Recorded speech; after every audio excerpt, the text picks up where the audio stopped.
Bapak, Ibu, saudara-saudara yang kekasih dan diberkati oleh Tuhan, ketahuilah ini, Tuhan pegang kendali atas hidup kita. Dan Dia sanggup memulihkan kita. Karena itu selalu datang pada Tuhan. Pandang salib Kristus. Kalau orang persoalan hidup banyak, jalan-jalan hidup kita terasa gelap, ruang-ruang di hidup kita terasa gersang. Tutup mata, ambil waktu, pandang salib Kristus. Tutup mata, pandang salib Tuhan. Bayangkan Dia yang tersalib, Dia yang tergantung di atas salib di Golgota. Dia yang kepalanya berdarah, tangannya terpaku, lambungnya ditikam.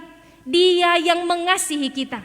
Dia memikul semuanya supaya kita selamat. Pandang salib Tuhan dan bilang pada orang diri sendiri, kuatkan diri kita. Kalau Tuhan rela mati untuk kita, maka kehidupan kita pun pasti akan ditolongnya, diberkatinya.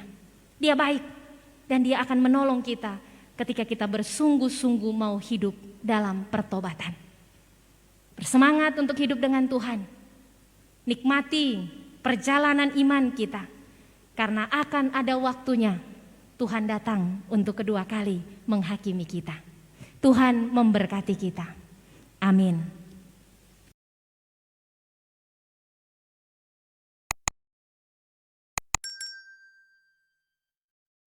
Mari berdoa. Ya Tuhan Allah, terima kasih untuk kesempatan belajar firman-Mu malam hari ini. Tolonglah kami dengan pengertian yang daripada-Mu, bahkan Roh Kudus-Mu bekerja bagi masing-masing pribadi kami. Pertolongan-Mu kiranya memperlengkapi hamba-Mu ini, supaya kami semua yang merenungkan firman-Mu, ya Allah, kami benar-benar memahami apa yang Tuhan mau untuk kami lakukan di hidup kami. Tetapi juga dalam semuanya itu Tuhan, kami betul-betul meninggalkan dosa, menghayati sengsara-Mu Kristus yang memberi selamat, dan kami hidup dalam pertobatan. Ini kami Bapa, bersabdalah, kami hendak merenungkannya dan mau bertekun melakukannya. Di dalam nama-Mu ya Yesus firman yang hidup kami berdoa. Amin. Jemaat yang dikasihi dan diberkati Tuhan, saya ajak kita membuka kitab Sakaria pasal 12. Malam hari ini dalam penghayatan akan sengsara Tuhan Yesus di minggu yang kedua, kita membaca Sakaria pasal 12 ayat yang pertama hingga ayatnya yang ke-14. Sakaria pasal 12 ayat pertama hingga ayatnya yang ke-14. Jemaat Tuhan, saya ajak kita membaca bagian ini secara bersama-sama. Sakaria 12 ayat pertama hingga ayat 12. Demikian bunyi firman Tuhan, ucapan ilahi. Firman Tuhan tentang Israel. Demikianlah firman Tuhan yang membentangkan langit dan yang meletakkan dasar bumi dan yang menciptakan roh dalam diri manusia. Sesungguhnya aku membuat Yerusalem menjadi pasu yang menyebabkan segala bangsa di sekeliling menjadi pening. Juga Yehuda akan mengalami kesusahan ketika Yerusalem dikepung. Maka pada waktu itu aku akan membuat Yerusalem menjadi batu untuk diangkat bagi segala bangsa. Siapa yang mengangkatnya pastilah mendapat luka parah. Segala bangsa di bumi akan berkumpul melawannya. Pada waktu itu demikianlah firman Tuhan, aku akan membuat segala kuda menjadi bingung, penunggangnya menjadi gila. Atas kaum Yehuda aku akan membuka mataku, tetapi segala kuda bangsa akan kubuat menjadi buta. Sesudah itu kaum-kaum di Yehuda akan berkata dalam hatinya, penduduk Yerusalem mempunyai kekuatan oleh karena Tuhan semesta alam, Allah mereka. Pada waktu itu aku akan membuat kaum-kaum di Yehuda seperti aglo berapi di tengah-tengah timbunan kayu, dan seperti sulu berapi di tengah-tengah timbunan bulir gandum. Api keduanya akan menjilat ke kanan dan ke kiri segala bangsa di sekeliling. Tetapi Yerusalem selanjutnya akan tetap tinggal di tempatnya yang dahulu. Tuhan akan pertama-tama memberi kemenangan kepada kemah-kemah Yehuda, supaya keluarga Daud dan penduduk Yerusalem jangan terlalu bermegah-megah terhadap Yehuda. Pada waktu itu Tuhan akan melindungi penduduk Yerusalem, Dan orang yang tersandung di antara mereka pada waktu itu akan menjadi seperti Daud, dan keluarga Daud akan menjadi seperti Allah, seperti malaikat Tuhan yang mengepalai mereka. Maka pada waktu itu aku berikhtiar untuk memunahkan segala bangsa yang menyerang Yerusalem. Aku akan mencurahkan roh pengasihan dan roh permohonan atas keluarga Daud dan atas penduduk Yerusalem, dan mereka akan memandang kepada Dia yang telah mereka tikam, dan akan meratapi Dia seperti orang meratapi anak tunggal, dan akan menangisi Dia dengan pedih seperti orang menangisi anak sulung. Pada waktu itu ratapan Yerusalem akan sama besarnya dengan ratapan atas Hadad Ribon di lembah Megido. Negeri itu akan meratap setiap kaum keluarga tersendiri, kaum keluarga keturunan Daud tersendiri dan istri mereka tersendiri, kaum keluarga keturunan Natan tersendiri dan istri mereka tersendiri, kaum keluarga keturunan Lewi tersendiri dan istri mereka tersendiri, kaum keluarga Simei tersendiri dan istri mereka tersendiri, juga segala kaum keluarga yang masih tinggal, setiap kaum keluarga tersendiri dan istri mereka tersendiri. Demikian bacaan firman Tuhan. Shalom. Damai di hati. Jemaat Tuhan, kita di Minggu Sengsara yang kedua ini telah membaca Sakaria pasal 12 ayat 1 sampai ayat 14 dengan tema perenungan meratap tanda pertobatan. Bapak Ibu, saudara-saudara, entah kita sadar atau tidak, setiap orang selalu membangun ruang dalam hidupnya. Ruang atau tempat dengan porsi-porsi yang diprioritaskan. Entahkah itu orang atau hal-hal lain yang dianggap penting. Di hidup setiap orang ada ruang untuk kekasih hati.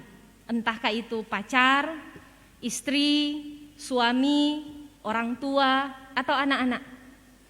Dalam hidup setiap orang ada ruang untuk hobi, ada ruang untuk karir, ada ruang untuk bisnis, ada ruang untuk pelayanan, dan berbagai lagi ruang hidup. Masing-masing orang memiliki versi yang berbeda-beda. Tetapi malam hari ini Bapak Ibu Saudara-saudara, saya mengajak kita semua untuk menatap hidup kita masing-masing.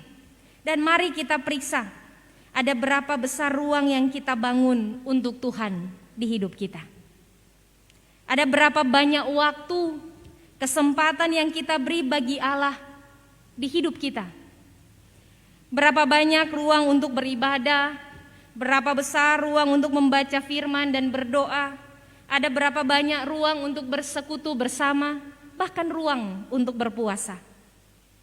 Coba periksa di hidup kita masing-masing.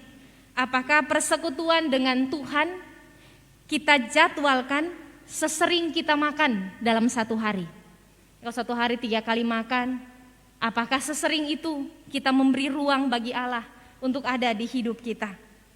Apakah doa dan firman sesering dan serutin kita ke kantor atau ke tempat kerja untuk mencari nafkah?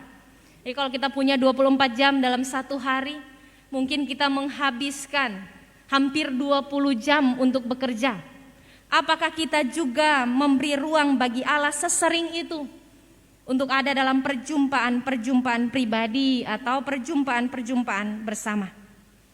Bapak Ibu, saudara-saudara jemaat Tuhan yang diberkati, perenungan ini membawa kita untuk melihat, adakah Tuhan menjadi prioritas dalam hidup kita? Masihkah Tuhan menjadi primadona di hati kita? Atau jangan-jangan Tuhan ada di urutan paling terakhir, di ruang paling sempit, di tempat yang paling kecil di hidup kita, yang nanti kita cari dengan susah payah ketika kita ada di masa-masa sengsara. Yang nanti kita cari dengan susah payah kalau kita sedang terhimpit dan menderita. Jemaat yang dikasihi dan diberkati Tuhan, dalam kehidupan bangsa Israel, awalnya Allah adalah primadona. Abraham leluhur mereka yang pertama kali dipilih dan dipanggil Allah untuk dijadikan satu bangsa, sangat memprioritaskan Tuhan di hidupnya. Sebab itu dia disebut Bapa segala orang beriman. Tetapi dalam perkembangan selanjutnya, setelah raja-raja memerintah, Saul, Daud, Salomo, dan kemudian Israel pecah menjadi 2 kerajaan. Jatuh bangun raja memimpin mereka. Mereka jatuh bangun juga di dalam dosa. Sudah sangat lama saudara-saudara, bangsa Israel terjebak dalam pengejaran hal-hal yang duniawi. Mereka menyembah berhala, melakukan percabulan dan rupa-rupa perbuatan cemar. Termasuk ketika mereka mendapat ancaman dari bangsa asing, dari bangsa lain. Mereka tidak mencari Allah, tetapi mencari kekuatan militer dari Mesir. Mereka percaya dukungan Mesir akan menyelamatkan mereka. Sebab itu Allah menggunakan Nebukadnezar, kekuatan Babel, untuk membawa mereka dalam pembuangan. Bangsa asing yang tidak kenal Tuhan dipakai Tuhan untuk menghukum Israel. Tujuan penghukuman ini tentu adalah agar mereka hidup dalam pertobatan. 70 tahun berlalu Bapak Ibu Saudara-saudara. Nanti ketika kerajaan Persia mengalahkan Babel, Raja Kores mengizinkan orang Israel pulang. Hal ini pun terjadi atas izin Tuhan, atas perkenanan Tuhan. Bangsa yang telah menghabiskan waktu begitu lama, 70 tahun itu lama. Ada yang somati di Babel, lahir di Babel, dorang gak pernah lihat bait Allah, dorang gak pernah tahu bagaimana militer Israel yang terkenal itu. Tapi ada juga yang masih hidup. Jemaat Tuhan, mereka kembali dari pembuangan dan justru mereka menyaksikan puing-puing kehancuran bangsanya. Bait Allah hancur, tembok pertahanan hancur. Mereka tidak lagi punya rumah tempat tinggal. Segala sesuatu harus dimulai dari awal. Saudara-saudara yang dikasihi dan diberkati Tuhan, apa yang terjadi? Dalam situasi yang demikian, umat justru terjebak dalam perbuatan-perbuatan dosa. Sebab mereka sibuk membangun untuk hidupnya sendiri. Mereka menata ruang di hidupnya. Bagaimana supaya cukup, bagaimana supaya ada, bagaimana supaya punya. Walaupun ritual sebagai bangsa umat pilihan Tuhan dibangun, supaya Israel tidak kehilangan identitas sebagai umat pilihan Allah. Mereka membangun kembali ritual-ritual, kebiasaan dan tradisi sebagai umat pilihan Tuhan. Bacaan kita di minggu yang baru lewat, puasa dilakukan. Tetapi mereka hanya mengumpulkan untuk dirinya sendiri. Sebab itu bacaan kita di Yesaya 58 yang baru kita baca, dekat samanya dengan apa yang disampaikan oleh Sakaria. Bagaimana mereka saling tinju, berbantah, membiarkan saudara-saudaranya dalam kesusahan, bahkan mendesak-desak buruh orang-orang yang bekerja. Bagaimana mereka tidak mau melihat orang lain untuk ditolong, tetapi fokus untuk mendapatkan dan memuaskan apa yang menjadi keinginan hati. Jemaat yang dikasihi dan diberkati Tuhan, mereka melakukan kebaktian, merayakan hari-hari penting orang Israel, tetapi mereka melakukan praktek-praktek hidup dalam dosa.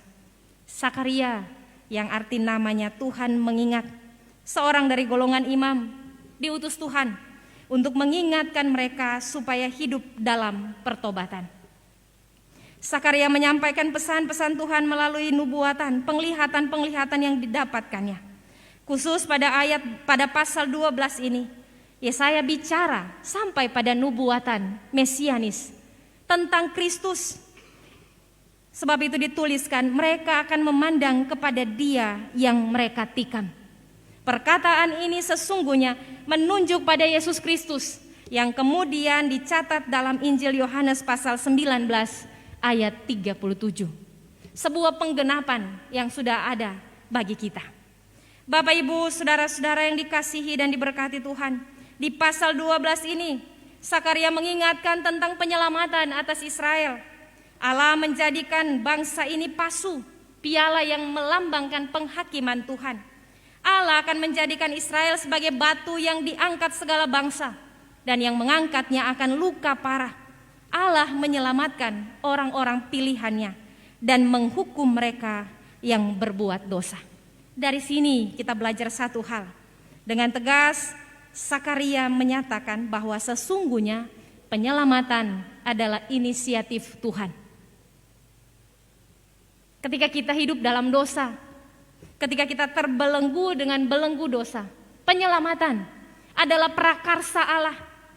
Penyelamatan adalah pikiran Tuhan yang menyelamatkan umatnya. Bangsa Israel dan semua kita manusia tidak mungkin selamat tanpa Allah, tidak mungkin. Umat yang telah diselamatkan, kita termasuk di dalamnya. Oleh perenungan ini diajak untuk meratapi dosa, memohon pengampunan, dan hidup dalam pertobatan. Meratap, menangis, menjerit, meraung. Jadi bukan cuma keluar air mata. Meratap itu menangis dengan pedih, menangis sambil bersuara. Maksudnya Bapak Ibu Saudara-saudara bukan mempertontonkan kesalehan kita, bukan. Atau bukan untuk terpuruk jatuh karena kita sedang bersedih, bukan.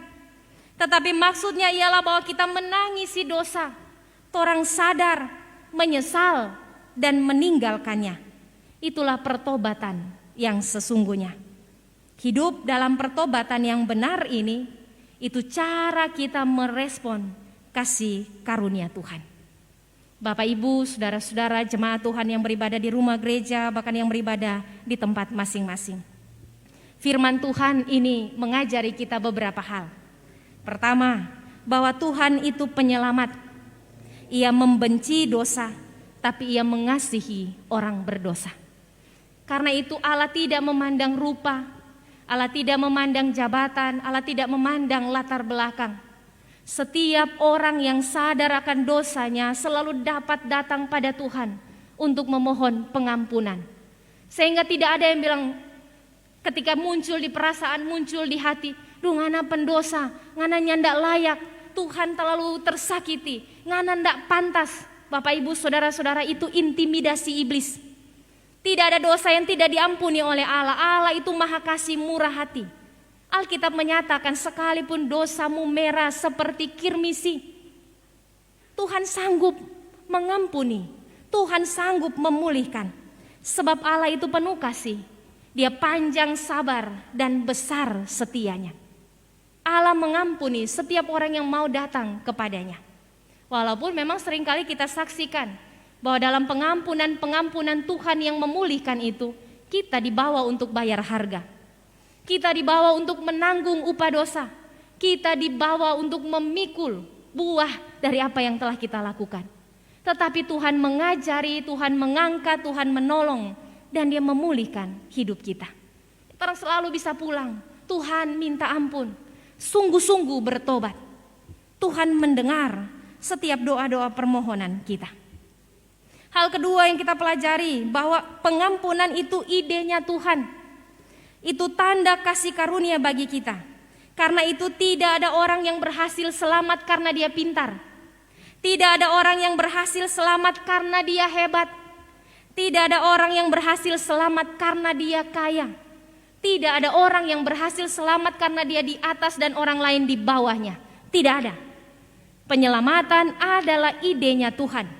Sebab itu Bapak Ibu Saudara-saudara, Paulus menegaskan bahwa pengampunan itu adalah kasih karunia dan bukan hasil usaha kita.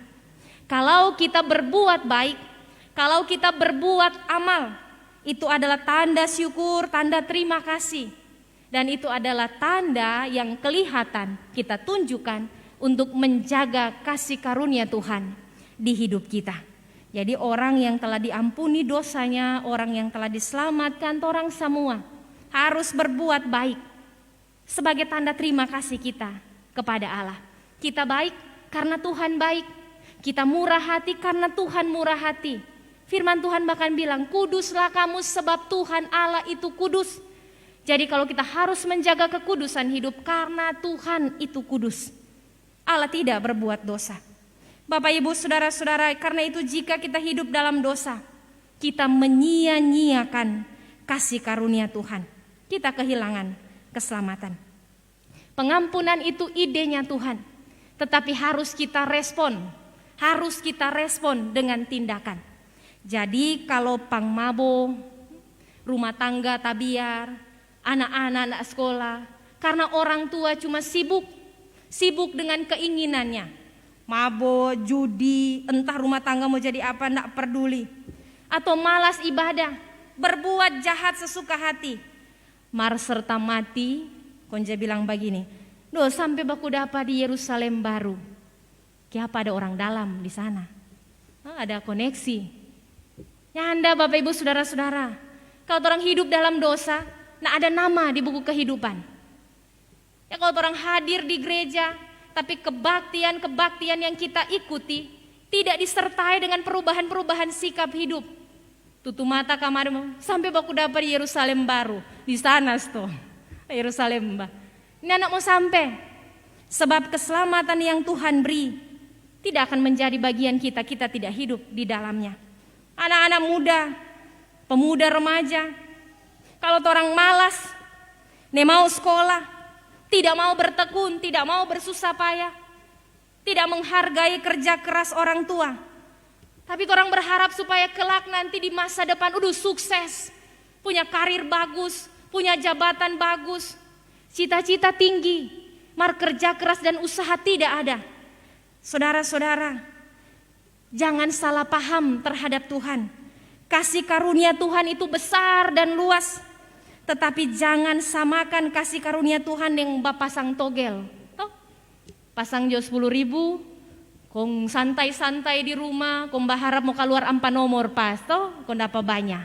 Tuhan yang tidak begitu. Salah. Kasih karunia Tuhan besar, luas, jauh melebihi cara berpikir kita. Allah sanggup membuka pintu, memberi jalan. Tapi Tuhan mau kita merespon dengan benar. Kalau mau sukses, mau berhasil, sekolah, bertekun, belajar, hargai orang tua, baru kita mencapai kesuksesan. Kok hari ini orang malas-malas, santai cuma atur gaya, jangan mimpi Tuhan akan mewujudkan masa depan yang penuh damai sejahtera. Allah mau kita merespon dengan cara yang benar. Bapak Ibu Saudara-saudara yang dikasihi dan diberkati Tuhan, hal ketiga yang kita pelajari malam hari ini adalah kalau kita bicara tentang pertobatan, kita bicara tentang perubahan. Perubahan hati, perubahan pikiran.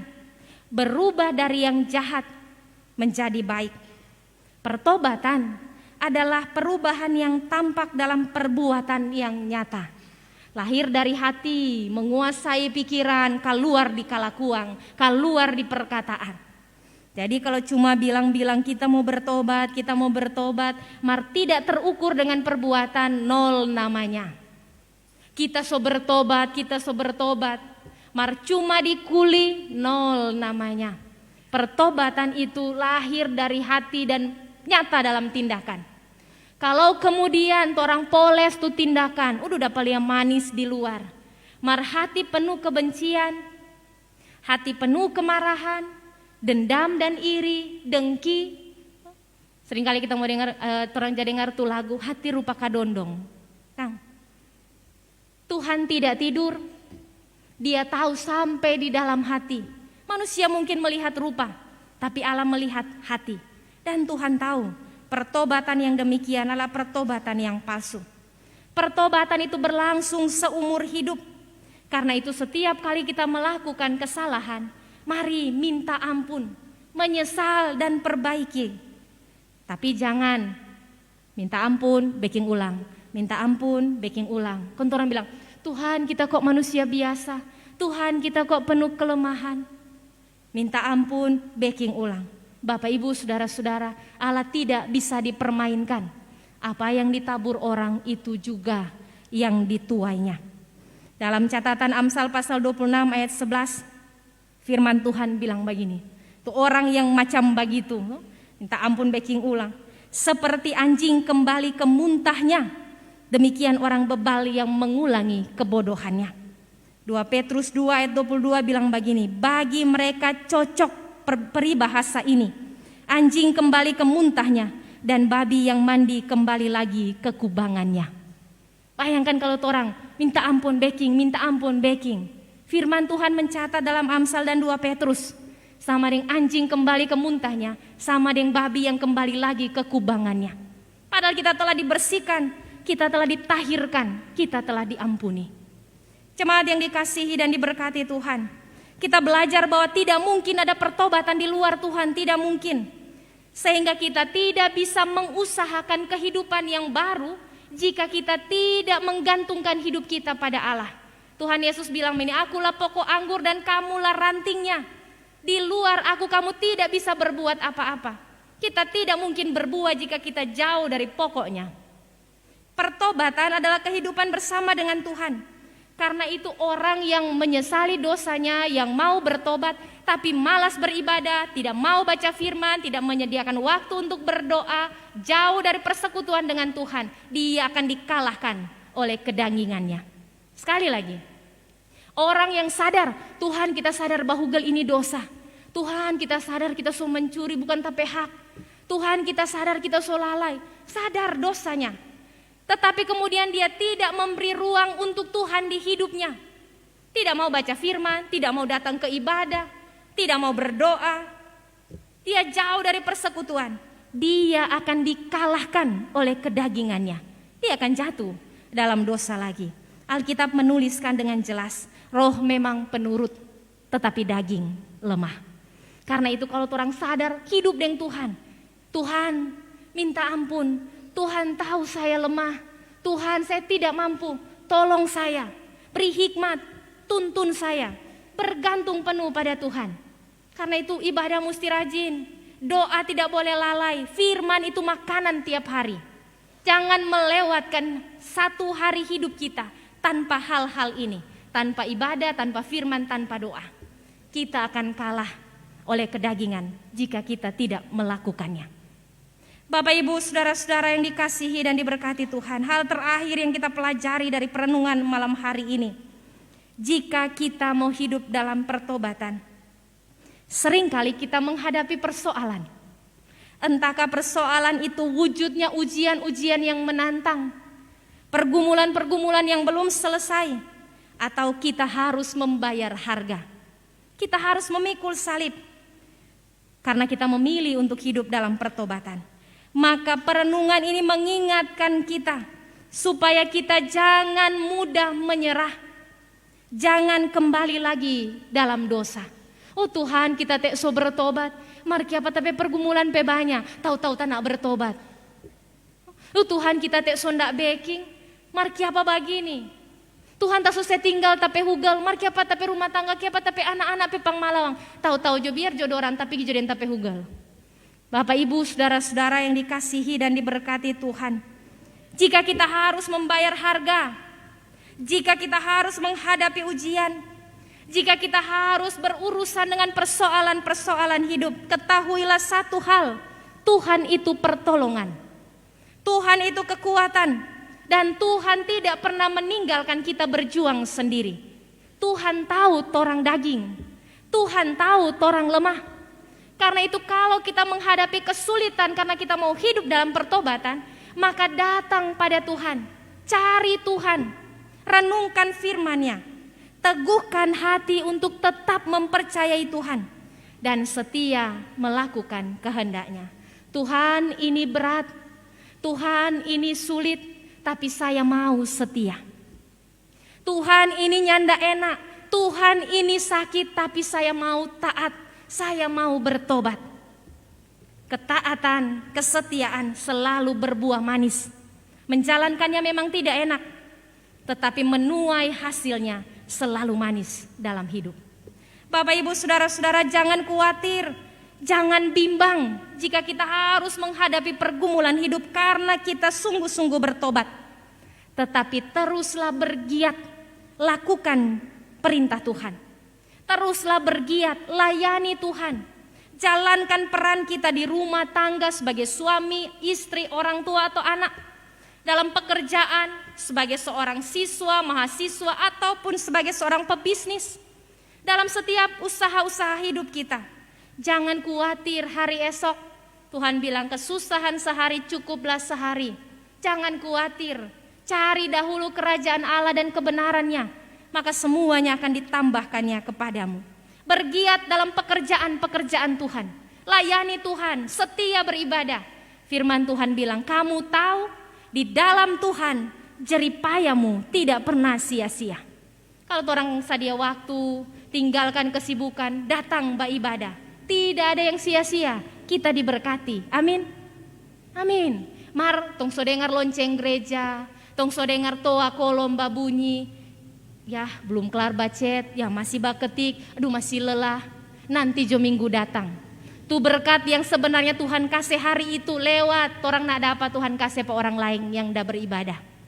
Nanti jo minggu datang, nanti minggu datang baru mau dapat. Baiklah kalau masih ada minggu datang, kalau tidak sampai dang. Bapak Ibu saudara-saudara yang kekasih dan diberkati oleh Tuhan, ketahuilah ini, Tuhan pegang kendali atas hidup kita. Dan Dia sanggup memulihkan kita. Karena itu selalu datang pada Tuhan. Pandang salib Kristus.